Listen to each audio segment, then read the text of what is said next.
आज आज हम जो सब्जेक्ट स्टार्ट करने जा रहे हैं वो है अकाउंट।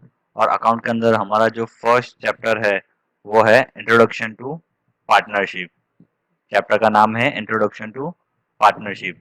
अब हम सबसे पहले इस चैप्टर की शुरुआत करें तो इस चैप्टर में सबसे पहले हमारे लिए समझना ये जरूरी है कि बिजनेस के कौन कौन से टाइप होते हैं। तो यहाँ पे हमें बिजनेस के कितने टाइप दिए हुए हैं। First sole proprietorship, second partnership and third company. अब सोल प्रोप्राइटरशिप, पार्टनरशिप और कंपनी, ये तीनों तीन क्या होता है ये हम कहाँ पढ़ चुके हैं, स्टैंडर्ड 11 के अंदर ओसी में हम पढ़ चुके हैं। तो अभी हम एक बार यहाँ पे उनकी शॉर्ट में डेफिनेशन देख लेते हैं। फर्स्ट हमें क्या दिया हुआ है, सोल प्रोप्राइटरशिप। सोल प्रोप्राइटरशिप का मीनिंग क्या होता है, एक ऐसा बिजनेस जिसका कंट्रोल, मैनेजमेंट, ओनरशिप किसी एक ही इंसान के जब हाथ में होती है तब हम उसे क्या कहते हैं, सोल प्रोप्राइटरशिप। यानी एक ऐसा बिजनेस जो पूरा का पूरा बिजनेस कोई एक ही बंदा चलाता है, एक ही इंसान चलाता है, तो उसे हम क्या कहते हैं, सोल प्रोप्राइटरशिप। सेकंड हमें दिया हुआ है पार्टनरशिप। पार्टनरशिप का मीनिंग क्या होता है कि पार्टनरशिप एक ऐसा बिजनेस है जिसमें कितने पार्टनर होते हैं, दो या दो से ज्यादा पार्टनर होते हैं। पता चल रहा है कि पार्टनरशिप यानी एक ऐसा बिजनेस जिसका कंट्रोल, मैनेजमेंट, ओनरशिप दो लोगों के हाथ में या उससे ज्यादा लोगों के हाथ में होता है, उसे हम क्या कहते हैं, उसे हम पार्टनरशिप कहते हैं। थर्ड फॉर्म में यहाँ पे क्या दिया हुआ है, कंपनी। कंपनी की डेफिनेशन कहाँ पे लिखी जाती है, कंपनी एक्ट 1956 और कंपनी एक्ट 2013 में लिखी जाती है। वो क्या कहता है, कंपनी के ऐसे बंदे कि जिनका क्या होता है, एक कॉमन ऑब्जेक्ट होता है। क्या होता है, कॉमन कॉमन ऑब्जेक्ट यानी कॉमन पर्पज होता है। वो लोग क्या करते हैं, पहले आपस में मिलकर एक ग्रुप बनाते हैं। ग्रुप यानी एक ग्रुप बनाते हैं, उस ग्रुप को लोग कहाँ पे रजिस्टर्ड करते हैं, कंपनी एक्ट के अंदर उसे रजिस्टर्ड करते हैं। तो हम उसे क्या कहते हैं, उसे कंपनी कहते हैं। अब हमने स्टैंडर्ड 11 के अंदर जो भी अकाउंट पढ़ा था वो किसके बारे में पढ़ा था, सोल प्रोप्राइटरशिप के बारे में पढ़ा था। किसके बारे में, कि सोल प्रोप्राइटरशिप के बारे में। सबसे पहले हमने जनरल एंट्री सीखी थी, लेजर पोस्टिंग सीखी थी, trial balance and balance sheet. ये पूरा का पूरा जो अकाउंट हमने सीखा था वो किसके बारे में सीखा था, सोल प्रोप्राइटरशिप। कि सोल प्रोप्राइटरशिप का फाइनल अकाउंट कैसे प्रिपेयर किया जाता है वो हमने स्टैंडर्ड 11 के अंदर सीखा है।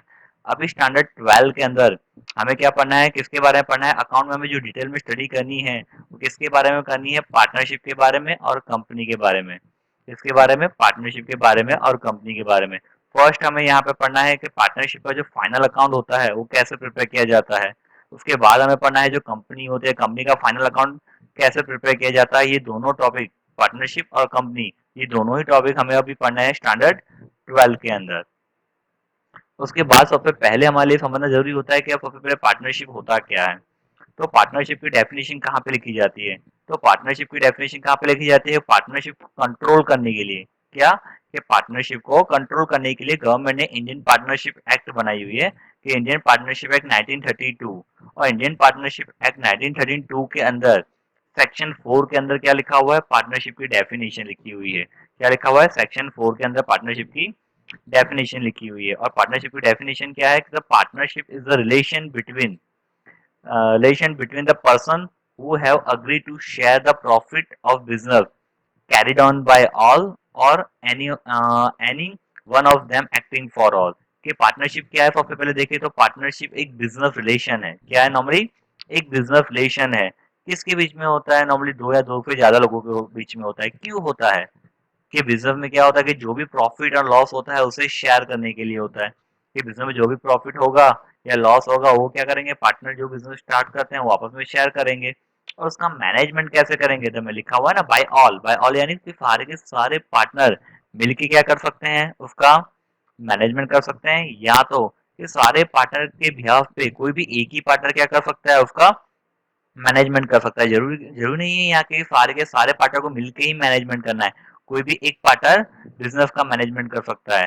पता चल रहा है कि पार्टनरशिप क्या है, यहाँ पे एक ऐसा रिलेशनशिप है जो दो या दो से ज्यादा लोगों के बीच में स्टार्ट होता है। क्यों स्टार्ट होता है, कि बिजनेस में जो भी प्रॉफिट होगा या लॉस होगा वो आपस में शेयर करते हैं। और उसका मैनेजमेंट कैसे होगा, या तो सारे पार्टनर मिलके करेंगे या तो सारे पार्टनर के बिहाफ पे कोई भी एक ही पार्टनर करेगा। पता चल रहा है। तो उसके बाद क्या दिया हुआ है हमें, the person who enter into such relationship are individually are called partner. अभी क्या होता है, जो पार्टनरशिप के बिजनेस होता है ना, उस पार्टनर के शिप के बिजनेस में जो बंदे एंटर होता है, जो बंदा एंटर हो रहा है उस बंदे को क्या कहा जाता है, पार्टनर कहा जाता है। क्या कहा जाता है, पार्टनर कहा जाता है। कि पार्टनरशिप के रिलेशनशिप में जो बंदा एंटर हो रहा है उस बंदे को कहा जाता है पार्टनर, और पूरे बिजनेस को कलेक्टिवली मिलकर सबको क्या कहा जाता है, फर्म कहा जाता है। क्या कहा जाता है, फर्म कहा जाता है। कई बार आपको एग्जाम में 1 मार्क में पार्टनरशिप की डेफिनेशन पूछी जाती है या द मीनिंग ऑफ पार्टनर भी आपको पूछा जाता है, तो दोनों मीनिंग आपको काफी अच्छे से पता होने चाहिए। पता चल रहा है। उसके बाद हमें क्या दिया हुआ है, why someone need a partnership. अब हमें पार्टनरशिप का जो बिजनेस होता है वो क्रिएट करने की जरूरत क्यों पड़ती है। पता चल रहा है कि पार्टनरशिप का जो बिजनेस होता है उसकी नीड क्यों हुई, क्यों कि उसकी जरूरत हमें क्रिएट हुई। तो सबसे पहला टॉपिक हमें दिया हुआ है, have a sufficient fund but don't have a sufficient skill. कि अभी जैसे मैं हूँ, मेरे पास क्या है, कि मेरे पास बहुत सारा पैसा है, फंड बहुत ज्यादा है, बट मुझे बिजनेस स्टार्ट करने के लिए स्किल अवेलेबल नहीं है मेरे पास। तो मैं क्या करूंगा, मैं किसी और बंदे को ढूंढूंगा जिसके पास क्या हो, नॉर्मली स्किल हो, और मेरे पास क्या अवेलेबल है, पैसा अवेलेबल है, फंड अवेलेबल है। तो हम दोनों मिलकर क्या कर सकते हैं, पार्टनरशिप का बिजनेस स्टार्ट कर सकते हैं। उसके बाद क्या दिया हुआ है, have a sufficient skill but don't have a sufficient fund. कई बार ऐसा भी होता है किसी बंदे के पास क्या होता है, स्किल बहुत ज्यादा होती है बट पैसा नहीं होता है। हम देखते हैं हमारे आसपास कई बार बहुत सारे लोग ऐसे भी होते हैं जिनके पास स्किल बहुत ज्यादा होती है बट पैसा नहीं होने की वजह से वो कई बार पीछे रह जाते हैं। पता चल रहा है। तो ऐसे लोग क्या कर सकते हैं, किसी और के साथ पार्टनरशिप का बिजनेस कर सकते हैं। कि जैसे कि मैं हूँ, मेरे पास स्किल बहुत ज्यादा है बट फंड अवेलेबल नहीं है, तो मैं ऐसा बंदा ढूंढूंगा जिसके पास फंड अवेलेबल हो। फिर हम दोनों मिलकर क्या कर सकते हैं, पार्टनरशिप का बिजनेस स्टार्ट कर सकते हैं। और थर्ड टॉपिक क्या दिया हुआ है, टू डिस्ट्रीब्यूट बिजनेस रिस्क। और पार्टनरशिप में क्या होता है कि पार्टनरशिप बिजनेस एक लार्ज लेवल पे होता है, बहुत बड़े लेवल पे होता है, पता चल रहा है। और पार्टनरशिप का जो भी रिस्क होता है वो हमेशा अनलिमिटेड होता है। तो रिस्क क्या होता है कि एक से ज्यादा लोगों के बीच में क्या हो जाता है, हमेशा डिस्ट्रीब्यूट हो जाता है।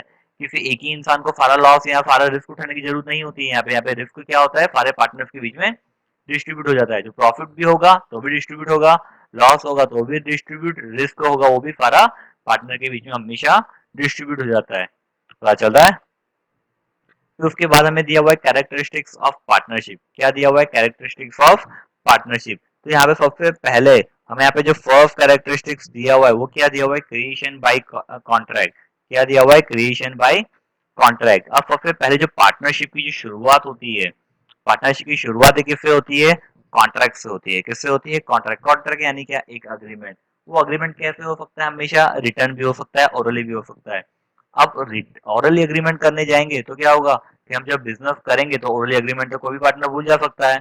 तो उससे अच्छा क्या होता है कि हम जो रिटर्न एग्रीमेंट करेंगे वो हमारे लिए क्या होता है, ज्यादा डिजायरेबल होता है। क्या होता है, ज्यादा डिजायरेबल होता है। कि बिजनेस जब हम पार्टनरशिप स्टार्ट करेंगे तो हमेशा पार्टनरशिप का जो फर्स्ट स्टेप ही होता है वो क्या होता है, हमेशा अग्रीमेंट होता है, कॉन्ट्रैक्ट होता है। और कॉन्ट्रैक्ट हमेशा क्या होना चाहिए, हमेशा रिटर्न ज्यादा डिजायरेबल होता है। ओरल भी कर सकते हो बट रिटर्न हमेशा ज्यादा डिजायरेबल होता है।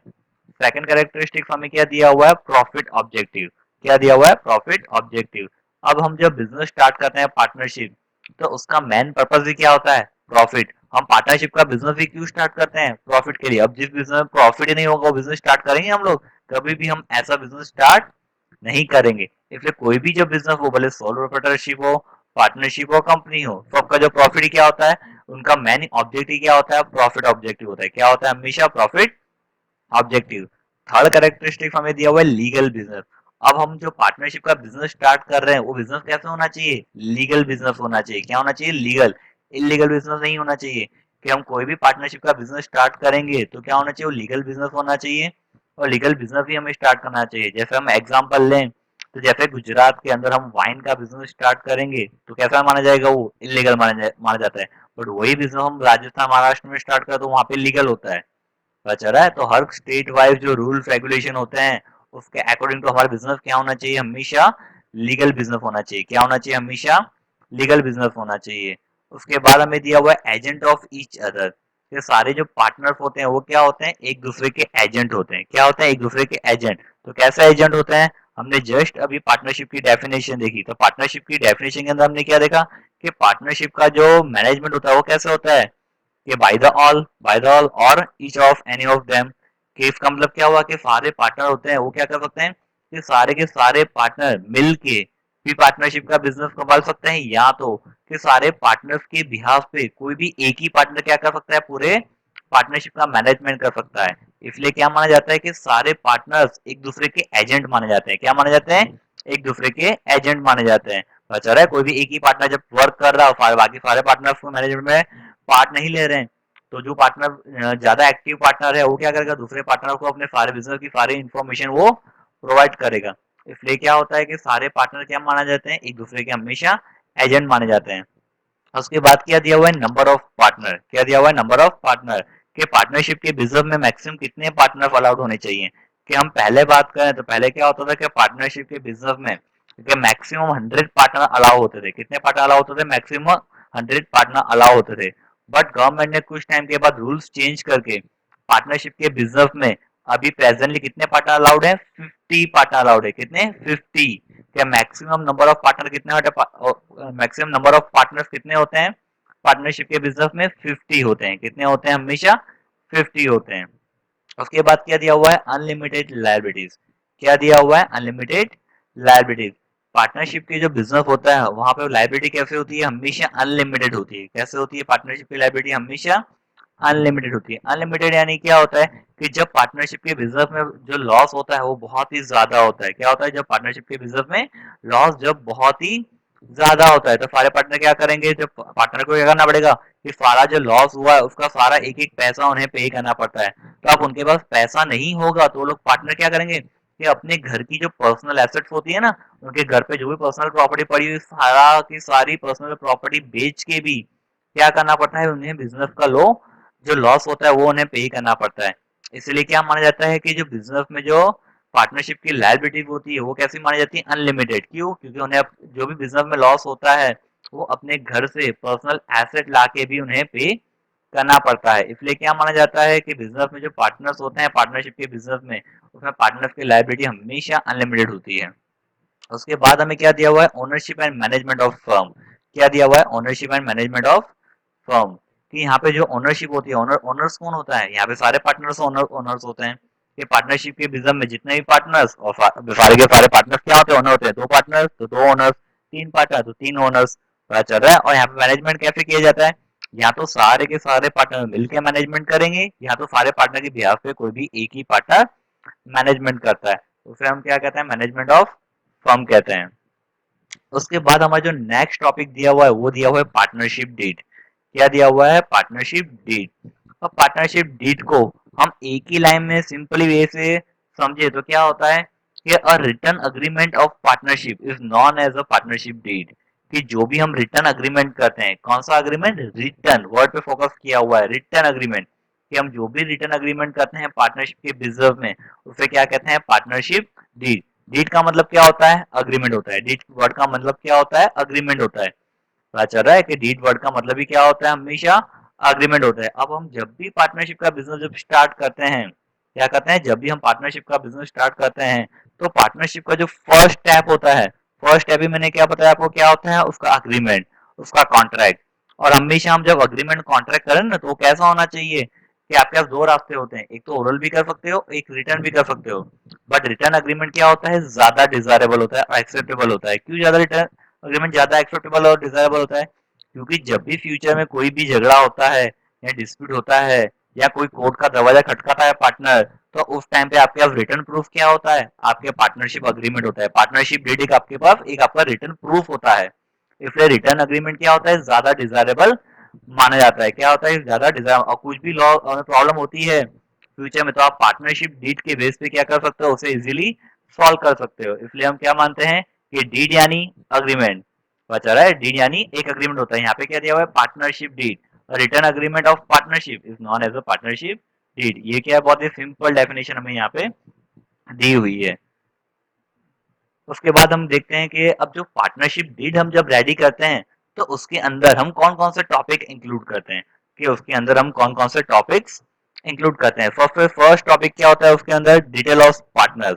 डिटेल ऑफ पार्टनर्स यानी कि पार्टनर्स का नाम, पता चल रहा है कितने पार्टनर्स हैं, पार्टनर्स का एड्रेस, ये उनकी जो पर्सनल इंफॉर्मेशन होती है वो फर्स्ट कहाँ पे इंक्लूड की जाती है, पार्टनरशिप डीड में। सेकंड हमें दिया हुआ डिटेल ऑफ फर्म। यहाँ पे किसकी डिटेल लिखनी है, हमें फर्म की डिटेल लिखनी है कि हमारा जो फर्म बिजनेस है उसका नेम क्या है, उसकी एड्रेस क्या है और उसकी जो भी अदर डिटेल हो तो हमें यहाँ पे पार्टनरशिप डीड में इंक्लूड करनी है। थर्ड हमें दिया हुआ है टाइप ऑफ बिजनेस। अब हम किस टाइप का बिजनेस कर रहे हैं, कि हमने जो पार्टनरशिप का बिजनेस स्टार्ट किया हुआ है वो किस टाइप का बिजनेस है, उसकी इंफॉर्मेशन भी हमें यहाँ पे पार्टनरशिप डीड में इंक्लूड करनी है। उसके बाद फोर्थ दिया हुआ है कमेंसमेंट ऑफ पार्टनरशिप। कमेंसमेंट का मतलब होता है स्टार्ट करना। क्या करना? स्टार्ट करना। तो पार्टनरशिप का जो बिजनेस है नॉर्मली हमने कब स्टार्ट किया हुआ है, वो पार्टनरशिप की बिजनेस हमने जिस डेट को स्टार्ट किया हुआ है वो डेट भी हमें कहाँ पे इंक्लूड करनी है? पार्टनरशिप डेट में इंक्लूड करनी है। उसके बाद हमें क्या दिया हुआ है? कैपिटल। कैपिटल का मतलब क्या होता है कि जब भी हम पार्टनरशिप का बिजनेस स्टार्ट करेंगे तो पार्टनर अपने घर से जो भी पैसा बिजनेस में लेके आता है उसे हम क्या कहते हैं? कैपिटल कहते हैं। और सारे जो पार्टनर्स अपने घर से कितनी कैपिटल लेके आ रहे हैं उसकी इंफॉर्मेशन हमें कहाँ पे लिखनी है? कैपिटल में लिखनी है, पार्टनरशिप डीड में लिखनी है। यहाँ पे कोई कंपल्सरी नहीं कि सारे पार्टनर्स हमेशा इक्वली कैपिटल लेके आएंगे, कि पता चल रहा है कोई इक्वली कैपिटल लेके आएंगे, बहुत ज्यादा ही लेके आएंगे, पता चल रहा है। और ये सब जो कैपिटल होती है वो पार्टनर्स की म्यूचुअल अंडरस्टैंडिंग पे डिपेंड होती है कि कौन सा पार्टनर कितनी कैपिटल लेके आएगा, और कितनी कैपिटल लेके आ रहा है वो यहाँ पे पार्टनरशिप डीड में लिखा जाता है। उसके बाद हमें क्या दिया हुआ है? Interest on capital. अब जब कोई भी पार्टनर बिजनेस में कैपिटल लेके आ रहा है तो उस पे हमारा बिजनेस क्या करता है? उस पे इंटरेस्ट ऑन कैपिटल पे करना पड़ता है। क्या करना पड़ता है? कैपिटल पे इंटरेस्ट पे करना पड़ता है। अब बिजनेस में जो भी कैपिटल है उस पे कितना परसेंटेज इंटरेस्ट पे करना है उसकी इंफॉर्मेशन भी कहाँ पे होनी चाहिए? पार्टनरशिप डीड में होनी चाहिए कि 10% पे करना है, 15 पे करना है, 20 पे करना है, जितनी परसेंटेज पे करना है इंटरेस्ट ऑन कैपिटल उसकी इन्फॉर्मेशन कहाँ पे होनी चाहिए? पार्टनरशिप डीड में होनी चाहिए। उसके बाद हमें क्या दिया हुआ है? ड्राइंग। कि ड्राइंग का मतलब क्या होता है? सबसे पहले कि ड्राइंग यानी एक ऐसी अमाउंट जो क्या करता है पार्टनर कहाँ से अब बिजनेस से उठा के कहाँ पे लेके जाता है? अपने घर पे लेके जाता है। उसे हम क्या कहते हैं? ड्राइंग कहते हैं। कि जब भी पार्टनर बिजनेस से कुछ भी चीजें या अमाउंट बिजनेस से अपने घर पे लेके जाए तो उसे हम क्या कहते हैं? ड्राइंग कहते हैं। और पार्टनर्स कितनी ड्राइंग पार्टनर्स को अलाउ है, कितना पार्टनर बिजनेस में विड्रॉ कर सकता है उसकी इन्फॉर्मेशन भी कहाँ पे होनी चाहिए? पार्टनरशिप डीड में होनी चाहिए। अब जो ड्राइंग होती है उस पर क्या पे करना होता है? Interest on drawing. तो इंटरेस्ट ऑन ड्राइंग पे कितना इंटरेस्ट पे करना है उसकी इन्फॉर्मेशन भी कहाँ पे होनी चाहिए? पार्टनरशिप डीड में होनी चाहिए। 10%, 15, 20, जो भी इंटरेस्ट हो इंटरेस्ट ऑन ड्राइंग पे पता चल रहा है उसकी जो सारी इन्फॉर्मेशन होनी चाहिए वो कहाँ पे होनी चाहिए? पार्टनरशिप डीड में। उसके बाद हमें क्या दिया हुआ है? Distribution of profit and loss. कि जो पार्टनर्स हैं वो अपने बिजनेस का प्रॉफिट कैसे डिस्ट्रीब्यूट करेंगे, कि उनका जो रेशियो होगा प्रॉफिट डिस्ट्रीब्यूशन का वो क्या होगा, उसकी जो सारी इंफॉर्मेशन होगी वो भी कहाँ पे होगी?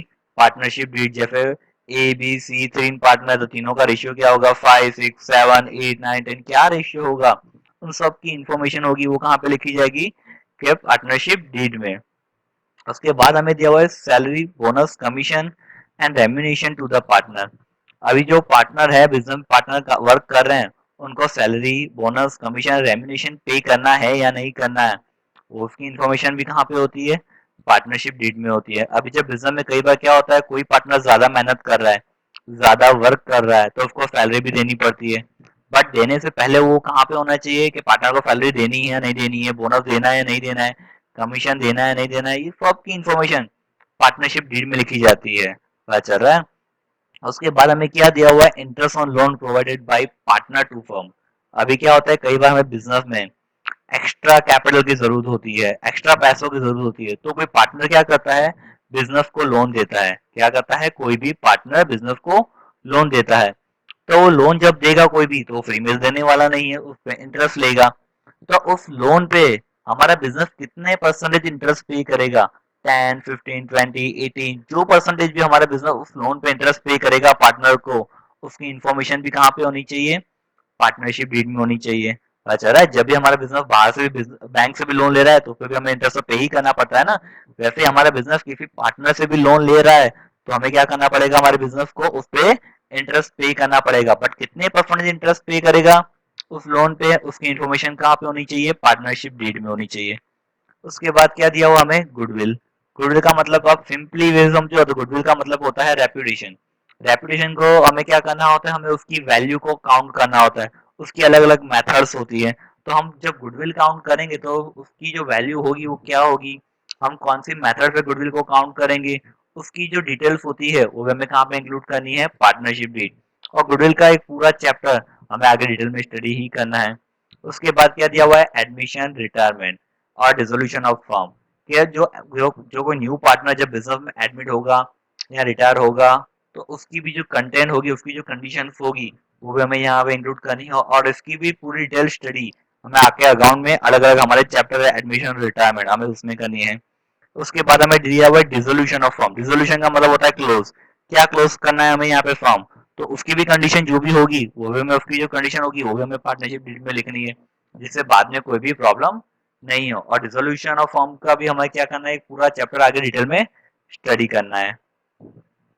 उसके बाद हमें क्या दिया हुआ है, provision of Indian partnership act 1932, कि हमारा इंडियन पार्टनरशिप 1932 क्या कहता है। तो सबसे पहले हमें क्या दिया हुआ है, capital and interest on capital. Capital का मीनिंग तो हमें पता ही है।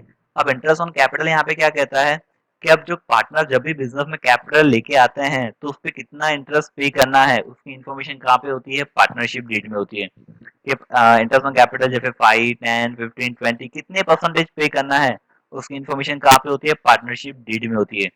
इफ के पार्टनरशिप डीड के अंदर इंटरेस्ट ऑन कैपिटल की कोई भी इंफॉर्मेशन नहीं लिखी जाए तो हमें क्या करना होता है, कैपिटल पर कोई भी इंटरेस्ट पे नहीं करना होता है। पता चल रहा है, मतलब क्या कहना चाहता है इंडियन पार्टनरशिप एक्ट के पार्टनरशिप डीड के अंदर के इंटरेस्ट ऑन कैपिटल की इंफॉर्मेशन पार्टनर्स मेंशन करते हैं तो ही इंटरेस्ट ऑन कैपिटल पे करना है। इफ पार्टनर क्या करते हैं कि पार्टनरशिप डीड के अंदर इंटरेस्ट ऑन कैपिटल की कोई भी इंफॉर्मेशन नहीं देते तो हमें क्या करना है, इंटरेस्ट ऑन कैपिटल पे नहीं करना है। ये कौन कहता है, हमारा इंडियन पार्टनरशिप एक्ट कहता है। उसके बाद हमें क्या दिया हुआ है, ड्राइंग और एंड इंटरेस्ट ऑन ड्राइंग। अब ड्राइंग का मीनिंग तो हमें पता ही है। अब इंटरेस्ट ऑन ड्राइंग क्या कहता है कि जब भी कोई पार्टनर पैसा विड्रॉ करेगा तो उस पर कितने इंटरेस्ट लेना है, उसकी इन्फॉर्मेशन का कहाँ पे लिखी जाती है, पार्टनरशिप डीड में लिखी जाती है। इस पार्टनरशिप डीड के अंदर पार्टनर्स क्या करते हैं कि इंटरेस्ट ऑन ड्राइंग के बारे में लिखना भूल जाते हैं, तो हमारा इंडियन पार्टनरशिप क्या कहता है कि इंटरेस्ट ऑन ड्राइंग नॉर्मली पे नहीं करना है या कलेक्ट नहीं करना है। पता चल रहा है, मतलब पार्टनरशिप डीड में लिखा जाए तो ही interest on capital and interest on drawing pay करना है या कलेक्ट करना है। पता चल रहा है कि पार्टनरशिप डीड में लिखा जाए तो ही interest on capital and interest on drawing collect करना है। इंडियन पार्टनरशिप एक्ट में नहीं लिखा हो तो हमारा इंडियन पार्टनरशिप एक्ट कहता है कि हमें इंटरेस्ट ऑन कैपिटल और ड्राइंग पे भी नहीं करना है और कलेक्ट भी नहीं करना है। उसके बाद क्या दिया हुआ है, प्रॉफिट एंड लॉस। और सारे पार्टनर्स का प्रॉफिट एंड लॉस का रेशियो क्या होगा, पार्टनर्स प्रॉफिट कैसे डिस्ट्रीब्यूट करेंगे वो भी कहाँ पे लिखा होना चाहिए, पार्टनरशिप डीड में लिखा होना चाहिए कि उनका रेशियो क्या होगा, उसकी इन्फॉर्मेशन भी कहाँ पे होनी चाहिए, पार्टनरशिप डीड में होनी चाहिए। हमारा इंडियन पार्टनरशिप एक्ट क्या कहता है, इफ कोई भी पार्टनर्स के प्रॉफिट एंड लॉस की इन्फॉर्मेशन कहाँ पे लिखना भूल जाए, पार्टनरशिप डीड के अंदर लिखना भूल जाए तो सारे पार्टनर्स प्रॉफिट एंड लॉस कैसे डिस्ट्रीब्यूट करेंगे, इक्वल रेशियो में। कैसे डिस्ट्रीब्यूट करेंगे, इक्वल। इक्वल यानी 1:1:1 में डिस्ट्रीब्यूट करेंगे। पार्टनरशिप डीड में लिख दिया है तो कोई भी प्रॉब्लम नहीं है, नहीं लिखा है तो प्रॉफिट एंड लॉस हमेशा इक्वली शेयर करेंगे। ये भी कौन कहता है, इंडियन पार्टनरशिप एक्ट कहती है। Salary, bonus, commission and रेम्यूनेशन। Salary, bonus, commission and रेम्यूनेशन क्या है, सबसे पहले हमें पता ही है। बट ये भी क्या करना है कि सैलरी, बोनस, कमीशन, रेम्यूनेशन कब पे करना होता है, कि नॉर्मली जब पार्टनरशिप डीड में लिखा जाए तो ही पे करना है। कि पार्टनरशिप डीड में सैलरी, बोनस, कमीशन, रेम्यूनेशन की कोई भी इंफॉर्मेशन नहीं है तो हमारे इंडियन पार्टनरशिप एक्ट कहता है कि हमें उसे पे नहीं करना है। कि जब नॉर्मली लिखा गया हो डीड के अंदर तो ही पे करना है, नहीं लिखा जाए तो नहीं पे करना है, सिंपली चीज। और सबसे most important, loan of partner, कि जब भी कोई पार्टनर बिजनेस को लोन देता है तो उस पर कितना इंटरेस्ट पे करना है, उसकी इन्फॉर्मेशन भी कहाँ पे होनी चाहिए, पार्टनरशिप डीड में होनी चाहिए। कहाँ पे होनी चाहिए, पार्टनरशिप डीड में होनी चाहिए। बट कोई भी पार्टनर्स के लोन ऑफ पार्टनर का इंटरेस्ट की इन्फॉर्मेशन पार्टनरशिप डीड में लिखना भूल गए, पता चल रहा है कि इंटरेस्ट ऑन लोन की इन्फॉर्मेशन पार्टनरशिप डीड में लिखना भूल गए तो उस लोन पे कितना इंटरेस्ट पे करना है, उस पर हमारा इंडियन पार्टनरशिप एक्ट क्या कहता है, कोई जब भी कोई हमारा बिजनेस किसी पार्टनर से लोन लेता है और उस इंटरेस्ट की इंफॉर्मेशन हमारे पास पार्टनरशिप डीड में नहीं है तो उस पर हम कितना इंटरेस्ट पे करते हैं, 6% इंटरेस्ट पे करेंगे। कितने परसेंटेज, 6% हम क्या करेंगे, उस लोन पे इंटरेस्ट पे करेंगे। पता चल रहा है कि इंटरेस्ट ऑन लोन की इंफॉर्मेशन पार्टनरशिप डीड में प्रोवाइड की गई है तो कोई प्रॉब्लम नहीं है। इंटरेस्ट ऑन लोन की इंफॉर्मेशन पार्टनरशिप डीड में प्रोवाइड नहीं की गई है तो ऐसी लोन पे हमारा बिजनेस क्या करेगा, 6% इंटरेस्ट पे करता है। पता चल रहा है। उसके बाद हमें क्या दिया हुआ है, कैपिटल अकाउंट ऑफ पार्टनर्स। क्या दिया हुआ है, कैपिटल अकाउंट ऑफ पार्टनर्स। कि नॉर्मली कैपिटल अकाउंट होता क्या है, तो सबसे पहले हमें क्या दिया हुआ है, a capital account of each partner is prepare in the book of partnership firm to record the individual transaction done by partner with partnership firm. अब हमारे बिजनेस में क्या होता है, बहुत सारे पार्टनर्स होते हैं तो उन पार्टनर्स की सारी इंफॉर्मेशन कहाँ पे लिखी जाती है? उनके कैपिटल अकाउंट में लिखी जाती है। हम क्या करते हैं, जब अकाउंट जब लिखते हैं तब क्या करते हैं, सारे पार्टनर्स के कैपिटल अकाउंट बनाते हैं। क्या बनाते हैं? सारे पार्टनर्स के कैपिटल अकाउंट बनाते हैं। और हमारे पार्टनर्स और हमारे बिजनेस के पार्टनर और बिजनेस के बीच में होने वाले जो भी ट्रांजेक्शन होते हैं वो कहाँ पे लिखे जाते हैं? पार्टनर्स कैपिटल अकाउंट में लिखे जाते हैं। कहाँ पे लिखे जाते हैं? पार्टनर्स कैपिटल अकाउंट में लिखे जाते हैं। पता चल रहा है कि हमारे बिजनेस और पार्टनर्स के बीच में होने वाले जो भी ट्रांजेक्शन होते हैं ये सारे के सारे ट्रांजेक्शन कहाँ पे लिखे जाते हैं? कैपिटल अकाउंट में लिखे जाते हैं। कहाँ पे लिखे जाते हैं? कैपिटल अकाउंट में लिखे जाते हैं। और नॉर्मली जब हम बिजनेस स्टार्ट करते हैं तो क्या करते हैं, पार्टनर सबसे पहले अपने घर से कैपिटल लेके आते हैं, वो भी इन्फॉर्मेशन प्रोवाइड करने, जैसे पार्टनर को विड्रॉ कर रहा है तो उसकी इन्फॉर्मेशन कैपिटल अकाउंट में लिखी जाती है। मतलब बिजनेस और पार्टनर के बीच में होने वाले जो भी ट्रांजेक्शन हो के सारे ट्रांजेक्शन कहाँ पर रिकॉर्ड किए जाते हैं? हमेशा कैपिटल अकाउंट में लिखे जाते हैं। उसके बाद हमें दिया हुआ है an initial capital introduce by partner and addition in capital in any means are recorded at credit side. कि नॉर्मली जब पार्टनर अपने घर से बिजनेस में कैपिटल लेके आता है या एक्स्ट्रा कैपिटल लेके आता है तो कहाँ पे रिकॉर्ड की जाती है? कैपिटल अकाउंट की क्रेडिट साइड पे लिखा जाता है। यहाँ तो क्या लिखा हुआ है? And transaction which reduce the capital R record at the debit side. यार पार्टनर जब बिजनेस में ड्राइंग करता है, ड्राइंग से जिससे क्या होता है, बिजनेस में पार्टनर की कैपिटल रिड्यूस हो जाती है। जब भी कैपिटल रिड्यूस हो तो डेबिट साइड पे, पार्टनर की कैपिटल इंक्रीज हो तो क्रेडिट साइड पे, पार्टनर की कैपिटल डिक्रीज हो तो वो क्या लिखी जाती है? हमेशा डेबिट साइड पे। अब नॉर्मली देखें तो हमारे दो टाइप के कैपिटल अकाउंट होते हैं। कितने टाइप के कैपिटल अकाउंट होते हैं? दो टाइप के हमेशा हमारे कैपिटल अकाउंट होते हैं। फर्स्ट हमें क्या दिया हुआ है? Fluctuating capital method. और सेकंड क्या दिया हुआ है? Fix capital method. हमारे दो टाइप के कैपिटल अकाउंट होते हैं, first fluctuating capital method, second fix capital method होता है।